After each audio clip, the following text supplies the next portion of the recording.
Il ne vous écrit pas. Vous pourriez croire qu'il vous a oublié. Mais en vérité, son silence n'est pas une absence d'amour, c'est une fuite. Un homme indifférent dort, un homme détaché vit.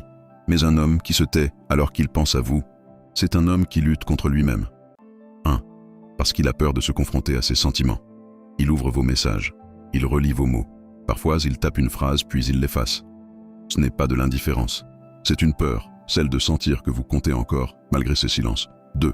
Parce qu'il redoute votre réponse. Son silence est un bouclier, parce qu'il se dit « Et si elle ne répond pas? Et si elle a changé? Et si elle s'en fichait maintenant ?» Alors il choisit de ne rien dire. Mais ce choix le détruit plus que votre silence. 3. Parce qu'il fuit l'engagement que vos mots imposeraient. Un simple « bonjour » pourrait relancer l'histoire, mais relancer, c'est aussi assumer.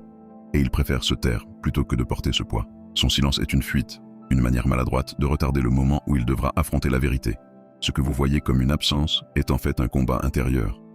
Un homme qui ne ressent plus n'a pas besoin de fuir. Mais un homme qui fuit, c'est un homme qui pense encore. Votre force dans cette situation.